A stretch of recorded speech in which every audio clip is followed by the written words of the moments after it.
You walk into the American church today, you're going to experience, at best, teaching sandwiched by friendly sing-along band music.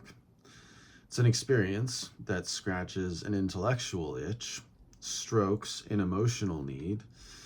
Moreover, it transports that citizen out of the chaos of their normal lives into a spell of higher, lovelier, more encouraging things for an hour and a half on a Sunday morning. Who wouldn't want to experience this? Whereas that churchgoer, whether they acknowledge this or not, is desperate for preaching, conviction, clear commands of what they should and should not be doing, accountability, and enforcement, a la, yes, Matthew 18. Leaders that address the chaos head on with practical, lasting measures, not just on a Sunday, but by direct oversight throughout the week on a personal, one-on-one basis. What is on the table here? On the auction block, the sacrificial altar. What's at stake?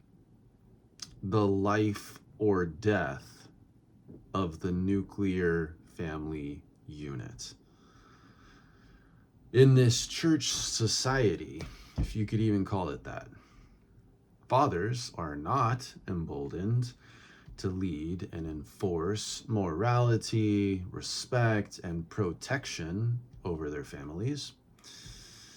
Wives are most certainly not expected, with enforcement, to show respect towards and follow the lead of their husbands with modesty, humility, and submission, leading their young ones by example, of course. Thus, as that God-given and commanded structure of familial authority breaks down day after day, under the weight of 70 years of progressively more aggressive feminism here in America, yes, in the American church, the entire building collapses. And these so-called Christian families wantonly follow the dark pattern of their worldly contemporaries, with divorce rates, alcoholism, drug addiction, and relational brokenness amongst parents, husbands and wives, children and their legacies matching or even exceeding the secular world. This is like a shepherd that looks out over his flock, seeing wolves actively devouring his sheep and lambs. And instead of immediately and to finality combating the threat, instead he ignores it, turns a blind eye, and rather looks to the water bowls and says, "Oh, let me fill those up," and provide comforting harp music while they drink. This is shameful, embarrassing, and ultimately they're contributing to the ongoing slaughter by enabling it. Why? How? The largest distraction, a fatal roadblock, really, is the felt need by those pastors to protect money inflows. The American Christian church has bills to pay. Church property mortgages, renovation and expansion ambitions, and of course, pastor salaries and staff payrolls. There is a need to ensure that pews and offering baskets are filled. Sheep must feel comfortable and happy in order to open their wallets. Yeah, These frauds are basically operating therapeutic country clubs in which tithes are the dues and the private habits of their members' lives are left happily untouched. Besides, the larger the club, the more the dues that come in, right? And they don't have the staff to invest one-on-one in their members' lives, much less track and enforce behaviors. On the other hand, if you as a pastor were to scare and offend those sheep, waking them up to the threat already disemboweling them in their private lives, if you were to tell them that monumental and extremely uncomfortable changes are required in their lives to avoid the full and final annihilation of their families, and if you were to promise true accountability and enforcement, churches would empty, accounts would dry up, property foreclosures would loom, and those pastors would be forced to seek employment elsewhere, delivering pizzas, digging ditches, or perhaps stitching together tents from scratch. And there would be a mass outflow of parishioners, like a dam breaking, for a time, perhaps even for half a generation. But the remnant would keep the embers alive, and if pastors of valor, for whom money and comfort holds no value, rise up to fight those wolves and shine forth to provide accountability and enforcement, where that truly reigns, there would be a spiritual awakening and a peace that passes understanding, the likes of which America hasn't seen en masse for a very long time. The rest of the country would wake up to the vitality that, in a very practical sense, only the Amish and Quakers still enjoy on our soil. And that is exactly how Jesus' ministry is characterized, and what Paul, Peter, John, and the other apostles fought for so vigorously in their epistles. They commanded, they offended, they held accountable, they enforced. So, pastors, what do you value? Eating cereal in your single-family home and golfing on Monday while your flock bleeds out during the week?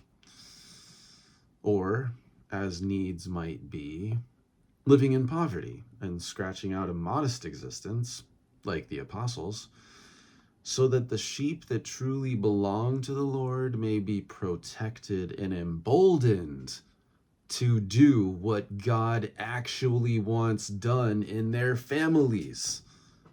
As it is written, did he not make them one with a portion of the Spirit in their union? And what was the one God seeking? Godly offspring. Godly offspring. Malachi 2:15. But without a strong father who teaches and enforces morality in his home, with a respectful, submissive wife and mother by his side, this is impossible, inconceivable. Don't be deceived. Wake up to the dire reality of the modern American dynamic. This is a Hail Mary Battle of Thermopylae fight against advanced, late-stage feminism. This is stage 4 cancer. If you, conservative pastor, do not think that your flock is not bleeding out from this simultaneously acute and chronic disease, you are incompetent. Start talking deeply with your attendees. Closely observe those marriages and ask them point blank about topics like respect, sexual morality, their sexual lives, and the attitudes and behaviors of their children, what they consume in movies, TV, and social media, you will quickly see the blood dripping off the wolf's fangs. Take evasive action. You know, Paul would be ashamed of American pastors. Haven't they learned from the fight that he engaged in with his own churches, in which he had to feed them with milk, not solid food, for you were not ready for it. And even now you are not ready. 1 Corinthians 3:2. In Paul's churches, he was forced to address the most pressing needs and stated, "What have I to do with judging outsiders? Is it not those inside the church whom you are to judge? God judges those outside. Purge the evil person from among you." 1 Corinthians 5:12. He was absolutely enacting the principles of Matthew 18. The last thing that Paul or any one of those disciples were doing was recycling friendly messages of grace and salvation month after month, year after year, while feminism and sexual immorality ripped apart their families. Think again, O scholar of the word. The New Testament is dominated with messages of obedience, enforcement, and warnings against feminism and immorality. Yes, of course, grace and salvation is the foundation, but don't cower in front of the wolf for the sake of providing a lecture to sheep that are actively being ravaged. We need to bring back Paul's spirit. Nehemiah. Even secular leaders deep down know what a healthy family unit looks like. Remember King Ahasuerus' words. So, when the decree made by the king is proclaimed throughout all his kingdom, for it is vast, all women will give honor to their husbands, high and low alike. Esther 1:20. Amen.